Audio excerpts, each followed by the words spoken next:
सारी बातें जो गफलत फैलाई जाती है ये भारतीय जनता पार्टी फैलाती है। आप देखेंगे लगातार मुद्दों से भागते रहना, मुद्दों की बात ना करना, बेरोजगार युवाओं की बात ना करना, कर्मचारियों की तनख्वाह नहीं बढ़ रही है उसकी बात नहीं करना, सिर्फ और सिर्फ अपना गुणगान करना। चुनाव लड़ाने की जिम्मेदारी है।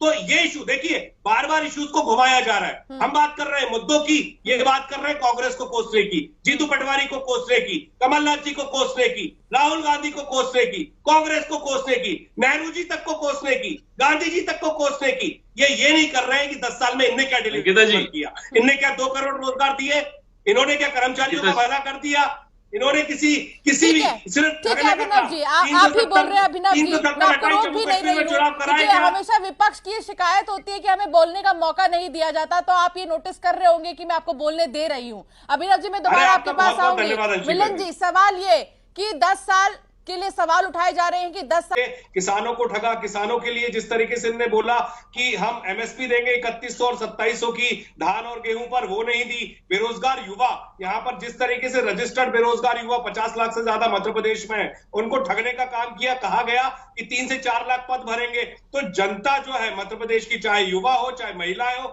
सभी लोग त्रस्त है इस सरकार से, क्योंकि ये सरकार सिर्फ तानाशाही कर रही है। इसको सिर्फ जेब भरने से मतलब है। जनता के टैक्स की चोरी जिस तरीके से कर रही है, ये बातों को इधर उधर घुमाते हैं। ये कभी कमलनाथ जी पे चले जाते हैं, कभी दिग्विजय सिंह जी पर चले जाते हैं, लेकिन जो काम की बात होती है, मुद्दों की बात होती है, उससे भागते हैं, क्योंकि इन्होंने कुछ भी डिलीवर नहीं किया है। जो वादे हैं वो इनके खोखले हैं। कमलनाथ जी इलेक्शंस में नजर आएंगे क्या?